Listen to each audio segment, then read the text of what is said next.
ఓం విశ్వకర్మ గురవే నమః.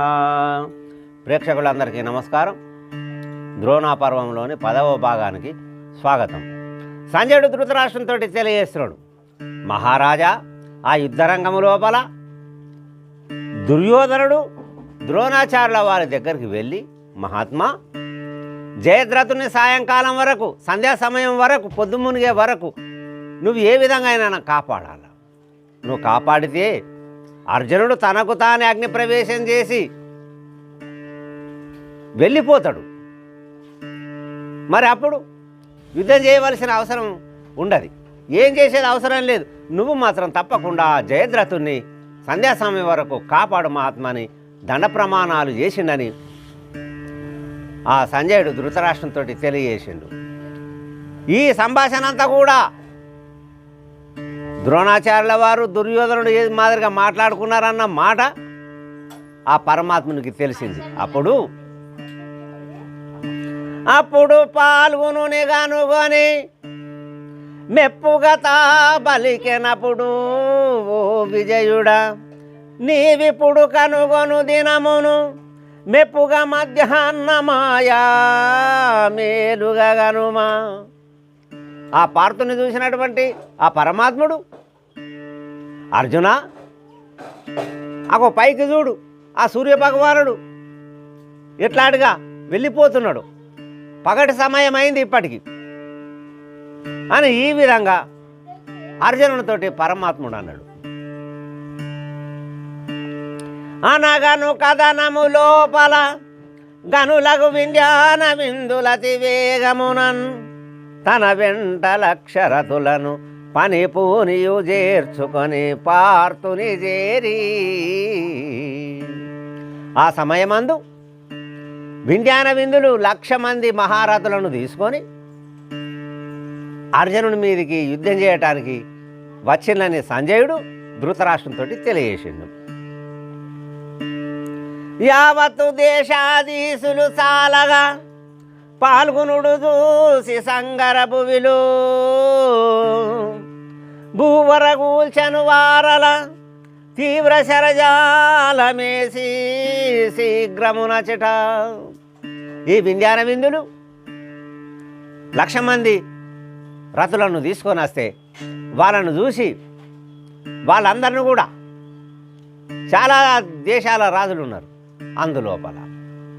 అలాను చూసినటువంటి అర్జునుడు బాణాలను వేసి వాళ్ళను సంహరించిండు.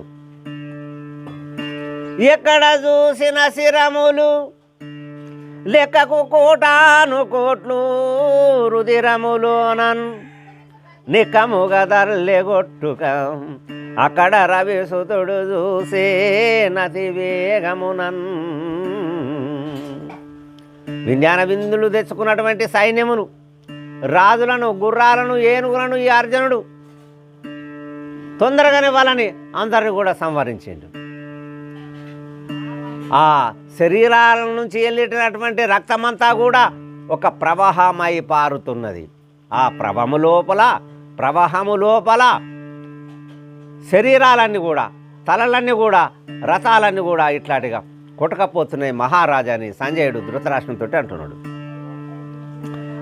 అప్పుడు ఆ కర్ణుడు చూసి, బాణాసనము తీసుక మానక కథనమునా నిలచి మార్గనములున్ పూనెను పార్థుని మీదను సేన సముఖమందునున్న ద్రోణుడు కనగా.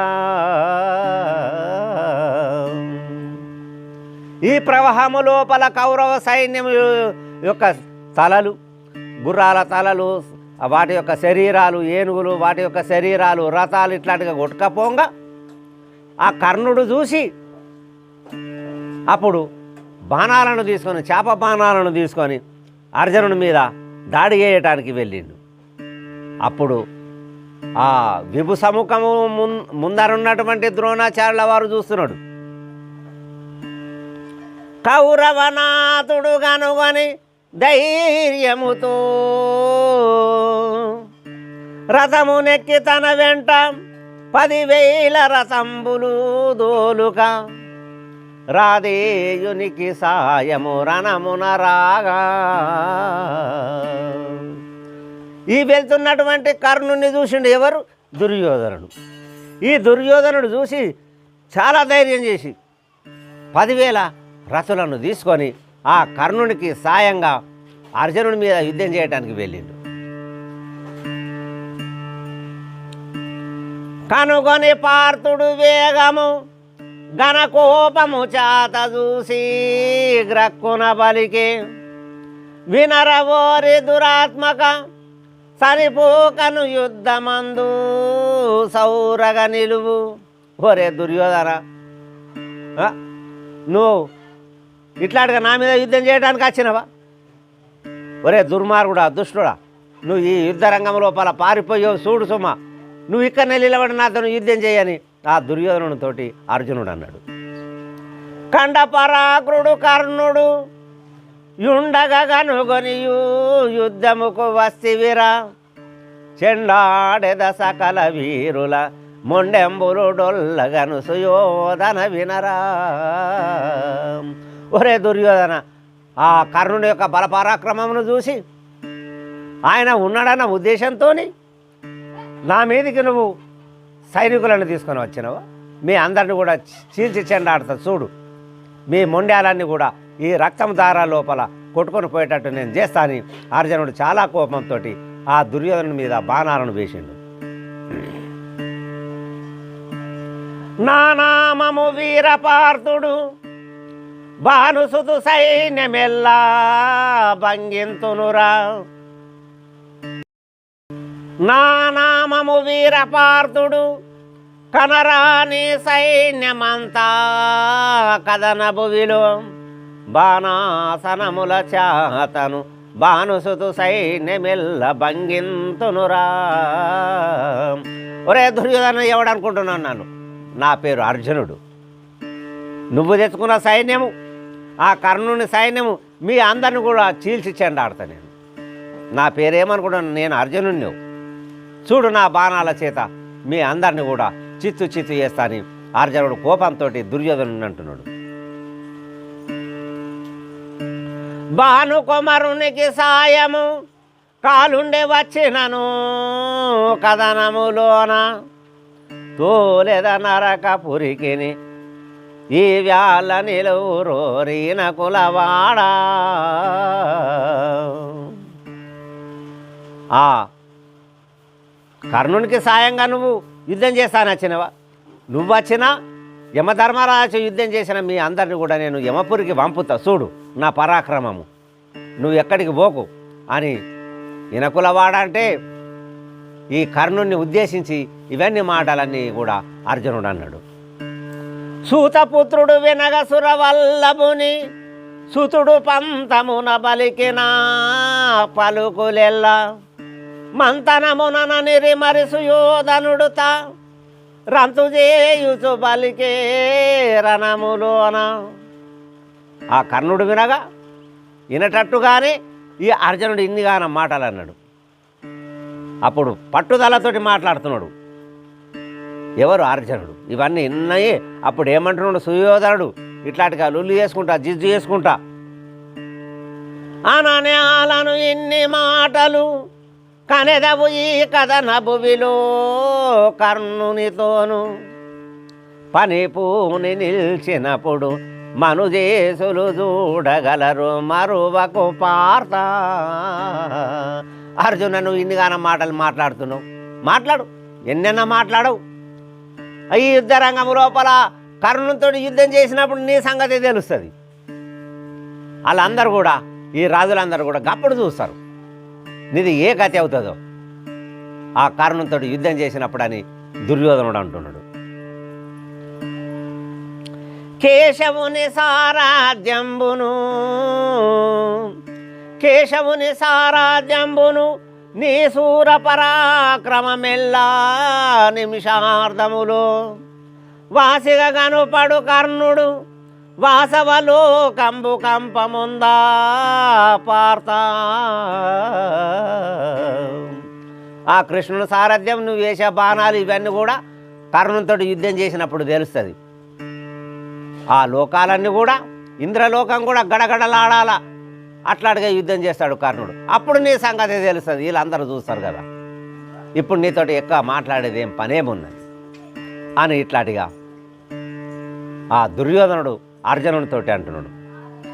అనగానే విజయుడు శరములు ఘనకోపము చాత దొడిగి గ్రక్కునవాని కనివేగ బాణములచే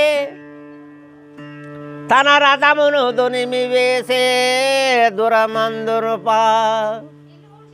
ఇట్లాంటిగా ఈ దుర్యోధనుడు ఎన్నో మాటలని అంటే అర్జునుడు చాలా కోపంతో ఆ ధనస్సునకు బాణం పెట్టి ఈ దుర్యోధనుడి మీద ఎన్నో బాణాలను వేసి ఆఖరకు ఆ దుర్యోధనుని రథమును ముక్కలు ముక్కలుగా చేసిండని ఆ సంజయుడు ధృతరాష్ట్రంతో తెలియజేసిండు. క్షితిపతుల నెల్లను జేర్జరి అతులితముగా చేసి కూల్చునంతటిలోనన్ ధృతి విడిచి ఆ సుయోధను అతివేగము బారి పాయ క్షితివరా. మహారాజా, ఆ దుర్యోధనుడు అర్జునుడు వేసిన బాణాలకు తట్టుకోలేక అర్జునుడు ఎందరో మందిని సంహరించిండు. ఈ దుర్యోధనుడు భయపడి పారచ్చుడు యుద్ధరంగం నుంచి అని ఆ సంజయుడు ధృతరాష్ట్రంతో తెలియజేసిండు.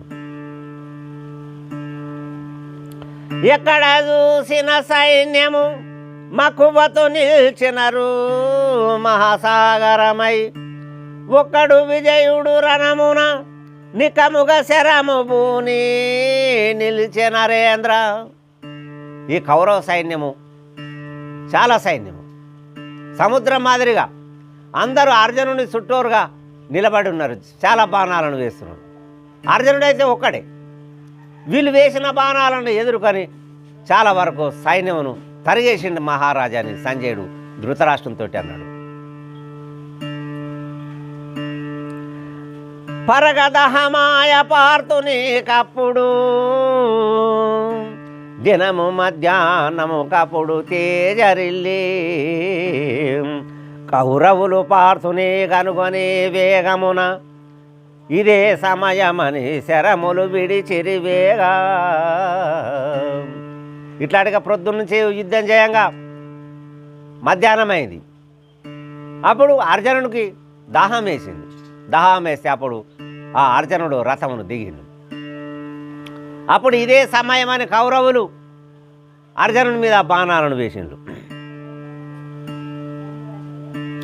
ఎక్కడ చూసిన శరములు పక్షుల వలె నభము నుండే పాయక నాలుగు దిక్కులు చూడగ విజయుని చక్రధరుడు బల్కెనప్పుడు సైన్యములోనన్. కౌరవులు విడిచినటువంటి ఆ శరాలన్నీ కూడా ఒక పరదగా మాదిరిగా అక్కడ ఏర్పడ్డాయి. ఎక్కడ చూసినా సైన్యము నిలబడి ఉన్నది.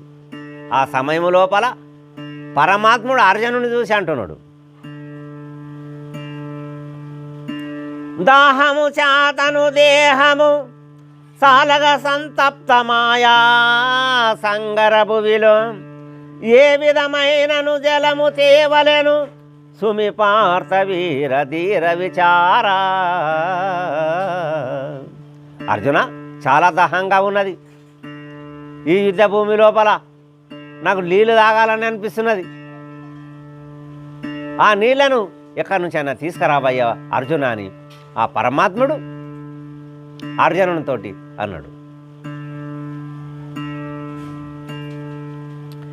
అనగానే పార్థుడు వినిత ఘనశరము దోలెవేగా పాతాళముకున్ జననాథులెల్ల చూడగా రణభూమిలో నిండే గంగ వీరులు గనగా.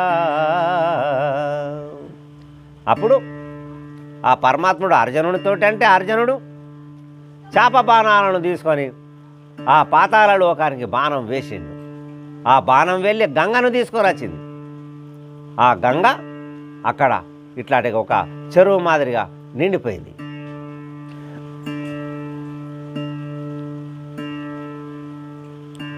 వృక్షంబులు బుట్టెనచ్చట పక్షులు శాఖలందు చేరే సురక్షకర సరోవరము ఆ క్షణమున శీతలంబై నిండెన్. ఎప్పుడైతే అక్కడ ఒక సరోవరం చెరువు ఏర్పడిందో ఆ చెరువు లోపల చల్లని నీళ్లు, చక్కని నీళ్లు, మరి అక్కడ చెట్లు కూడా పుట్టినాయి. ఆ చెట్ల కొమ్మలలో పిట్టెలు కూర్చొని కుహుకు అని ఇట్లాంటిగా కూస్తున్నవి.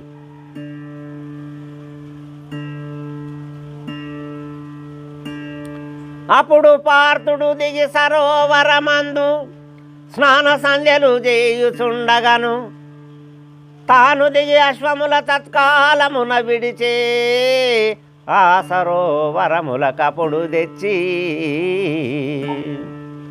ఎప్పుడైతే అక్కడ సరోవరం ఏర్పడిందో, చెరువు ఏర్పడిందో, ఆ చెరువు లోపలికి ఈ అర్జునుడు దిగి స్నాన సంధ్యాలు చేసుకున్నాడు. ఈ పరమాత్ముడు కూడా ఆ రథముకు కట్టి ఉన్నటువంటి గుర్రాలను విడిచి ఆ చెరువు లోపలికి తీసుకొచ్చిండు.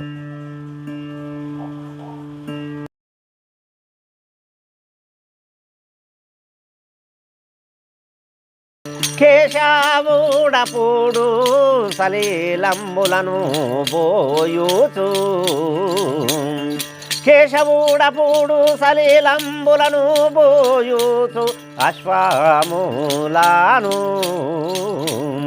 వాసిగాదోముతు ముఖామున జలములు దోసిలితో బోసును కేశవుడపుడు సలీలములను పోయూచు. ఆ రథంకున్నటువంటి గుర్రాలను విడిచి ఆ గుర్రాలను కూడా ఈ పరమాత్ముడు చెరువు లోపలికి తెచ్చి దోషులతోటి వాటి ముఖం మీద పోస్తూ, పేయి మీద పోస్తూ ఇట్లాంటిగా కడుగుతున్నాడు, వాటిని తోముతున్నాడు ఇట్లాంటిగా. ఆ సమయంబున సకల దేవతలు, ఆ సమయంబున సకల దేవతలు కనుగొనిరి వేగాము వాసవపుత్రుని భాగ్యమెన్నోసు ఆశ్చర్యమునందును.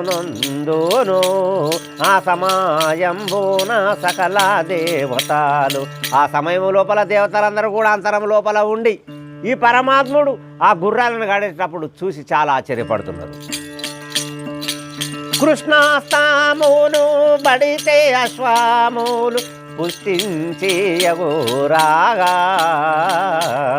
సృష్టి రక్షకుడు హోయనోసు హస్త సంజ్ఞాజోపాగా కృష్ణాస్తాములు బడితే అశ్వములు. ఎప్పుడైతే ఆ గుర్రాల మీద ఈ పరమాత్ముని యొక్క చేతులు పడ్డాయో అవన్నీ కూడా చాలా బలంగా తయారైనాయి. ఆహా అనుకుంటా ఇట్లాంటిగా ఇవన్నీ కూడా అక్కడ ఈ పరమాత్ముడు చేస్తున్నాడు, గుర్రాలకు కడుగుతున్నాడు. దుష్ట దురాత్ములు కౌరవులప్పుడు, దుష్ట దురాత్ములు కౌరవులప్పుడు బాణములు బౌవేయాగా జ్యేష్ఠుడు దుర్యోధనుడు చూసి ద్రోణుని ఇట్లనెను బాగోగా దుష్ట దురాత్ములు కౌరవులప్పుడు. ఈ దుర్మార్గులు, దుష్టులు ఆ అర్జునుడి మీద ఇట్లాంటిగా బాణాలను వేస్తున్నాడు. ఆ సమయం లోపల ద్రోణాచార్యుల వారితోటి దుర్యోధనుడు అంటున్నాడు,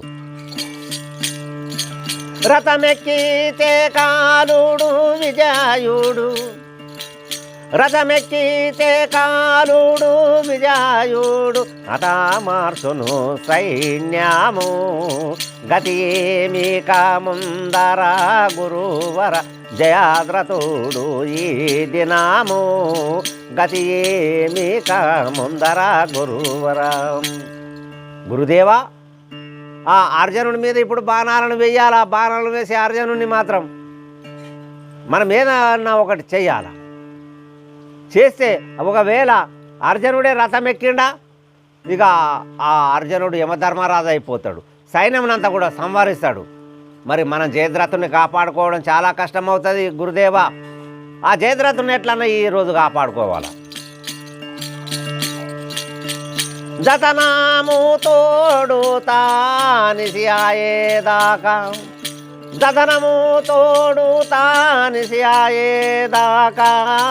అతులితముగా గాయుము అతమౌ పార్తుడు అనయాసాంబౌ కీడు దొనుగు సర్వము దతనము తోడు తానిసియాయేదాకా. పొద్దుముని దానిక ఎట్లనే చేసి ఆ జయద్రథుని కాపాడాల నువ్వు జయద్రథుని కాపాడిదివా, మళ్ళీ తనకు తానే అర్జునుడు అగ్నిప్రవేశం చేస్తాడు. మన కీడన్నది మనకు ఉన్న ముప్పు అన్నది కూడా తొలగిపోతుంది. మహాత్మా నువ్వెట్లనే చేసే జయద్రథుని కాపాడే ప్రయత్నం చెయ్యు. ఈ విధము ఆలోచన చేయగా అచటాను పరమాత్ముడు సావద చేసేను అశ్వమూలాను తాకరమూల గడిగపుడు. ఈ విధము ఆలోచన చేయగా ఎట్లన్నా చేసి మనము ఆ జయద్రథుని కాపాడుకోవాలా. మహాత్మా గురుదేవా నువ్వు ఆ జయద్రథుని మాత్రం ఎట్లనే చేసి కాపాడు అని ఇట్లాంటిగా ఆలోచన చేసి ఆ పరమాత్మునికి తెలిసి ఆ గుర్రాలను అక్కడ కడిగి వాటినన్నిటిని కూడా సావద చేసిండంటే అక్కడ వాటిని చక్కగా శుద్ధి చేసిండు. శుద్ధి చేసి వాటికి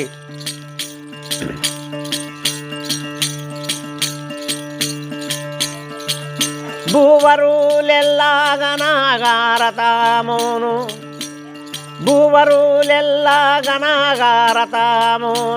అప్పుడు గట్టే కృష్ణుడు బావజా వైరి సమానముగాను కనబడు పార్తుడు భూవరులెల్లాగనగారతామును. ఆ గుర్రాలను కడిగి ఆ పరమాత్ముడు వాళ్ళందరూ చూడంగా రాజులందరూ చూడంగా తీసుకెళ్ళి రథముకు కట్టిండు. బావజా వైరి సమానముగను కనబడు పార్తుడు. ఈ అర్జునుడు కూడా కృష్ణుని మాదిరిగానే కనిపిస్తున్నాడు. శరమూలాదుని మీనా శిరామూలు శరమూనాదుని మీనా శిరామూలు రుధిరమోదరపై భారంగాను 60,000 పాయదలంబోలు అతి వేగము దృంచేను శరమూలాదుని మీనా శిరములు. 60,000 మందిని సంహరించినటువంటి ఆ సైన్యము ఆ రక్తము లోపల కుటకపోతున్నది. అంతమందిని కూడా తొందరగానే సంవరించిండు, శీఘ్రంగానే ఇట్లాంటిగా సంవరణ చేసిండు. ఎవరు? అర్జునుడు. కరిరతాములు అశ్వాములు 3 కాల్బలంబులు ధరణి గూల్చేను కరిరతాములు అశ్వములు నరవర సైన్యము కిల్సుక వనము సరిగాను గనుపించును కరిరథములు అశ్వములు 3. మహారాజా గుర్రాలు, ఏనుగులు, రథాలు, కాల్బలాలు ఇవన్నీ ఆ రక్తపు దార లోపల ఇట్లాగా పుట్టకపోతున్నాయి. కొంతమంది ఆ సైనికులు కింసుక వనం అంటే మోదగ చెట్టు నిండా ఊసిన మోదగ చెట్టు మాదిరిగా కనపడిన అందరూ కూడా రక్తంతో తడిసి ముద్దయిలు దెబ్బలు తలిగాని ఆ సంజయుడు ధృతరాష్ట్రంతో తెలియజేసిండు.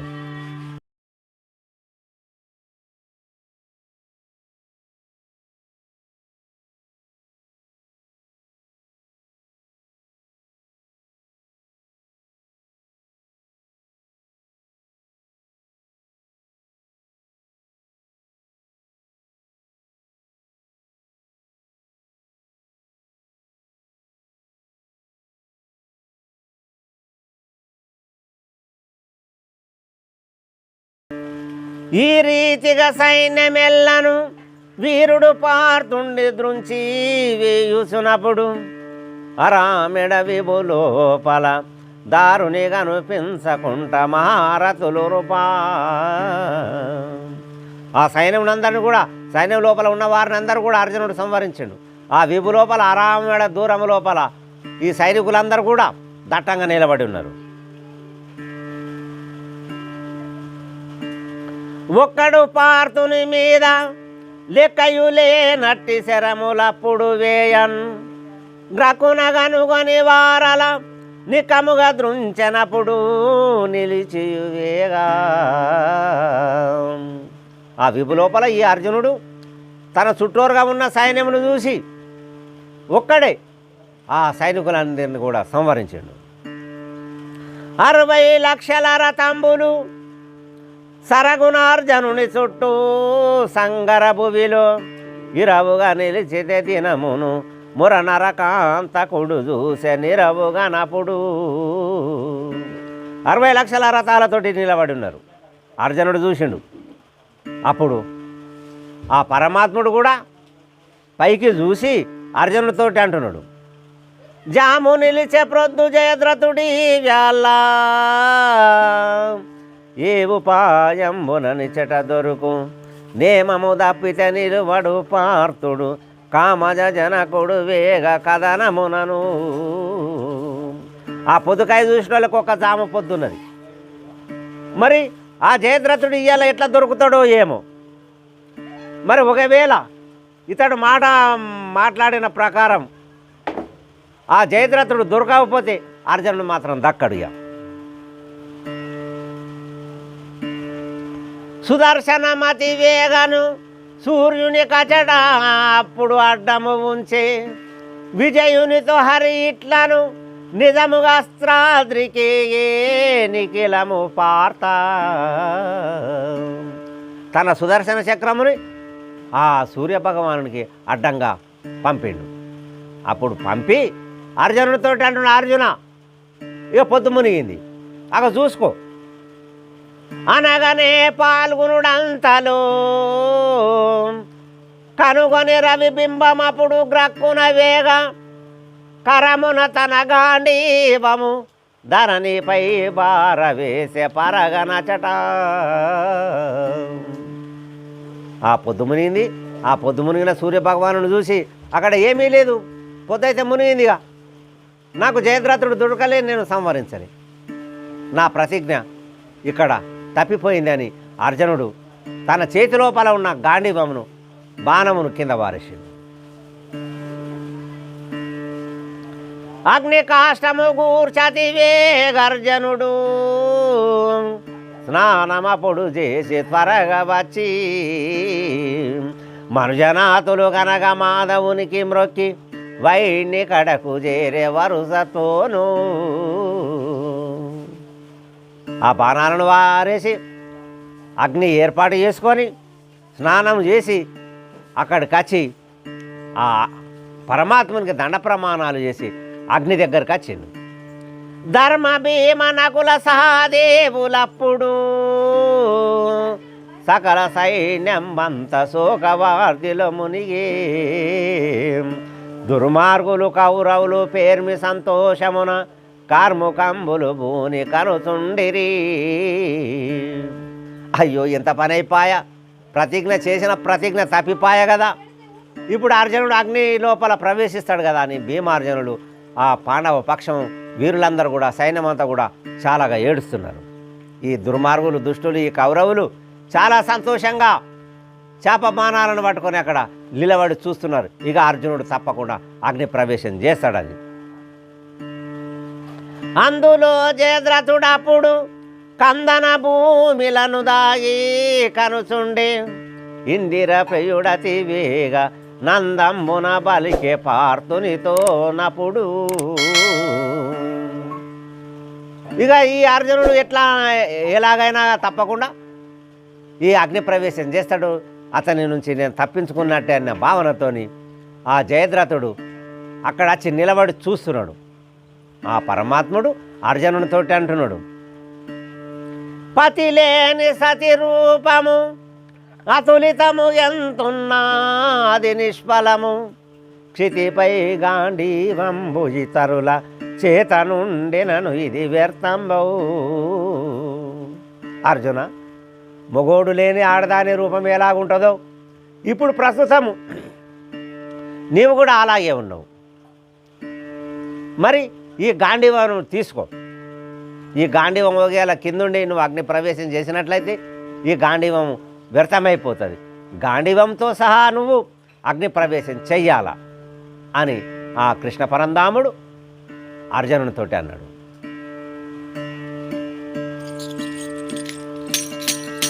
అనగానే పార్థుడతి వేగంబునా అనగానే పార్థుడతి వేగంబున శరాశాపము భూనేను ఘనతరమైన అగ్నిగుండము కడాకు వేగాజేరేను అనగానే పార్థుడతి వేగంబున. ఎప్పుడైతే ఈ పరమాత్ముడు అర్జున అట్లాంటిగా కాదు, నీ గాంధీవను చేతులు తీసుకొని అగ్ని ప్రవేశం చెయ్యని ఇట్లాంటిగా అంటే ఆ అర్జునుడు గాంధీవను చేతులు పట్టుకొని దానికి బాణం ఎక్కువ అంటే అగ్ని ప్రదక్షిణ చేస్తున్నాడు. జనానాతులా నడుమను జయాద్రతుడు జనానాతులా నడుమను జయాద్రతుడు జేరి చూసుండేను తన కనులను గనుగొని పార్థునితో అరే ఇట్ల నేను వేగాను జననాతుల నడుమాను జయద్రతుడు. రాజుల మధ్య లోపల వచ్చి ఉన్నాడు, వచ్చి చూస్తున్నాడు ఎవరు జయద్రథుడు.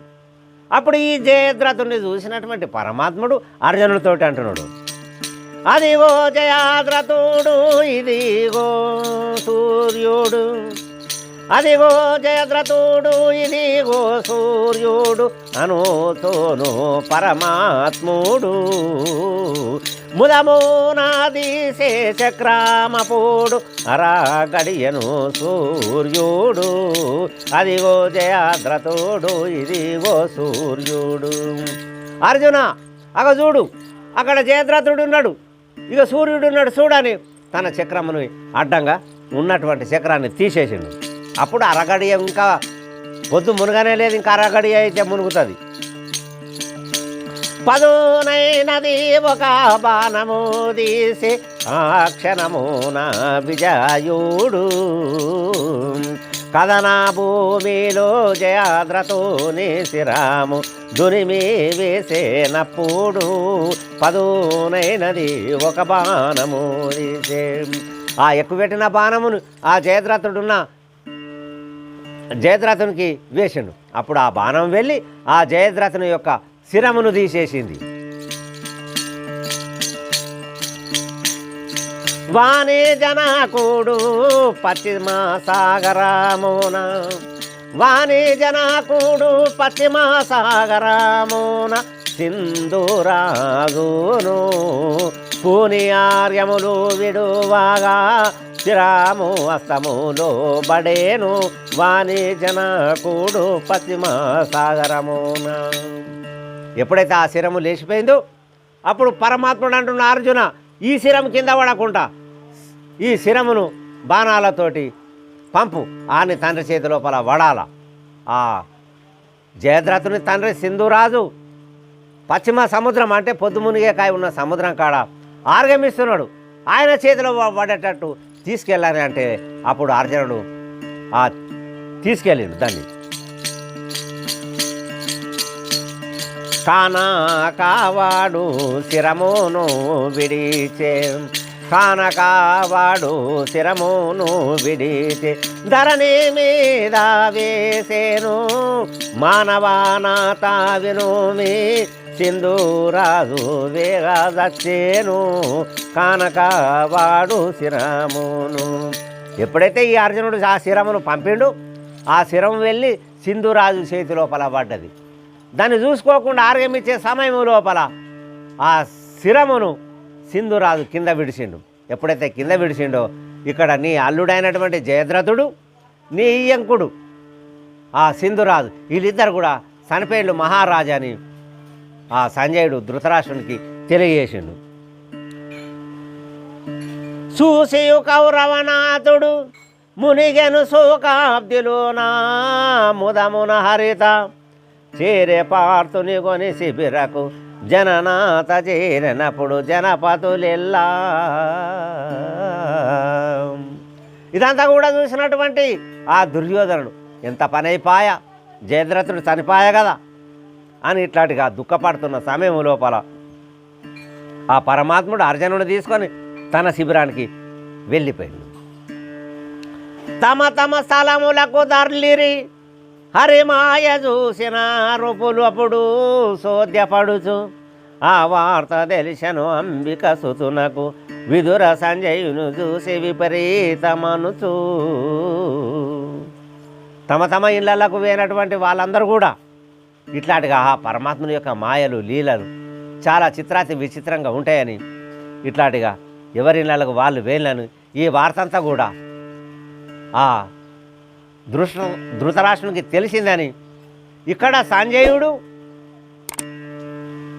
ఈ ధృతరాష్ట్రునికి తెలియజేసిండు. ఇదంతా కూడా ఆ వైశంపాయన మార్చి జన్మేజయ భూపాలునికి తెలియజేసిండు. ఈ తర్వాయి భాగాన్ని మనం మరో వీడియోలో తెలుసుకుందాం. అంతవరకు సెలవు. ప్రేక్షకులందరికీ నమస్కారం.